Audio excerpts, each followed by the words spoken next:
আসসালামু আলাইকুম সবাইকে রাহিস ক্রিয়েশন ব্লগসে স্বাগতম। আশা করছি সবাই ভালো আছেন। দেখে বুঝতে পারছেন আজকে আপনাদের সাথে শেয়ার করব ক্রিসপি চিকেন ফ্রাই। প্রথমে আমি মুরগিগুলো ফ্যামিলি সাইজ করে কেটে নিয়েছি, তারপর ধুয়ে পরিষ্কার করে নিয়েছি। এখন দেখতে পাচ্ছেন একটা বাটিতে কিছুটা সরিষার তেল নিয়ে নিয়েছি। তারপর এখানে দিয়ে দিয়েছি পেঁয়াজ বাটা, দিয়ে দিয়েছি আদা রসুন বাটা, দিয়েছি একটু টক দই, পেঁয়াজ বাটার সাথে ছিল একটু বাদাম বাটাও।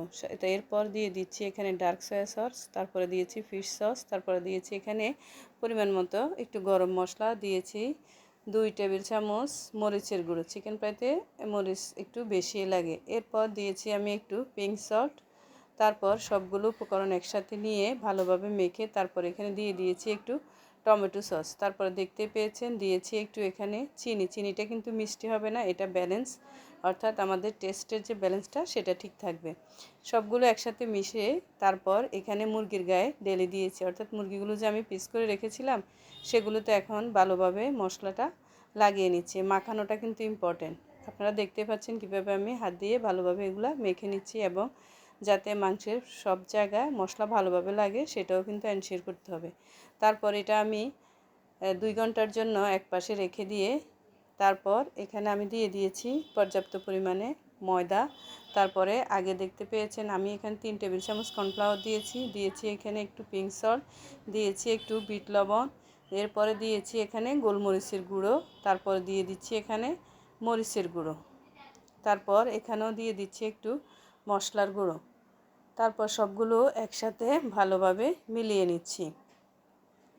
এখানেও কিন্তু পরিমাণ মতো লবণ দিতে হবে, নতুবা কিন্তু ক্রিসপিটাতে লবণ হবে না।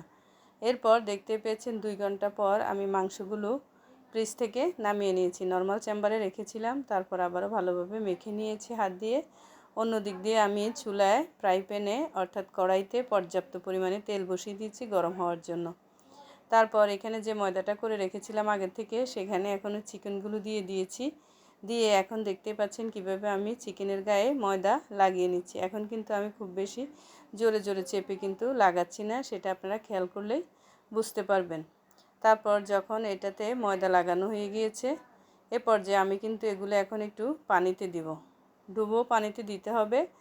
পানি যাতে আমার এখানে পানির পরিমাণ কম হয়েছিল, পরবর্তীতে আমি আবারও পানি দিয়ে দিয়েছি। এরপর দেখতেই পাচ্ছেন আমি কিন্তু খুব বেশি পানি ঝরিয়ে কিন্তু উঠাইনি। যখন পানি একটু গায়ে গায়ে লেগে আছে সে পর্যায়ে আমি ময়দার উপরে কিন্তু আমার যে চিকেনগুলো সেগুলো দিয়ে দিয়েছি, দিয়ে 2 হাতে ভালোভাবে এখানে মেখে নিচ্ছি। অর্থাৎ এই মাখানোটাতেও কিন্তু আপনার ক্রিসপিটা কতটুকু হবে সেটা নির্ভর করবে। দেখতে পাচ্ছেন এখন এ পর্যায়ে আমি হালকা হাতে একটু চেপে নিচ্ছি, আর এরপর ময়দা ভালোভাবে ঝেড়ে নিয়ে আমি এখন এটা ডুবো তেলে দিয়ে দিব। আর আগেই বলে রাখি এই চিকেনটা কিন্তু ডুবো তেলে ভাজতে হবে। দেখতেই পাচ্ছেন কি পরিমাণ লেয়ার হয়েছে। আপনারাও যদি আমার রেসিপিতে করেন চিকেনটা কিন্তু খেতে মাশাআল্লাহ অনেক বেশি সুস্বাদু হয়েছে। আপনারাও আশা করছি হতাশ হবেন না। এভাবে আমি সবগুলো চিকেনই কিন্তু ডুবো তেলে ভেজে নেব। আর কড়াইতে কিন্তু এখানে ডিম আছে, কিন্তু এই চিকেনটা ভাজা যাবে না। দেওয়ার পর 1 মিনিট পর আপনারা আগুনটা মিডিয়াম টু লো করে দিবেন, কিন্তু খুব বেশি লো হিটে এই চিকেন ভাজা যাবে না। এরপর আমি আস্তে আস্তে আমার যে চিকেনগুলো সেগুলো ভেজে নিচ্ছি। এরপর আরেকটাও আপনাদেরকে করে দেখাচ্ছি। অনেকে বলে যে তাদের ক্রিসপিটা ভালো হয় না, কিন্তু দেখতেই পাচ্ছেন আমার চিকেনের অনেকগুলো লেয়ার বের হয়েছে। তারপর আমি এটাও আবার ডুবো তেলেই ছেড়ে দিয়েছি, কারণ যদি আপনি ডিম আঁচে দেন তাহলে আপনার ক্রিসপিনেসটা বজায় থাকবে না। আমার রেসিপি যদি ভালো লাগে প্লিজ আমার চ্যানেলটা সাবস্ক্রাইব করবেন, এবং ফেসবুক থেকে দেখে থাকলে একটা ফলো, লাইক এবং শেয়ার দিয়ে রাখবেন। দেখতে পাচ্ছেন চিকেন কিন্তু গোল্ডেন ব্রাউন করে ভেজে নিয়েছি, আর এটা খেতে অনেক বেশি সুস্বাদু হয়েছিল।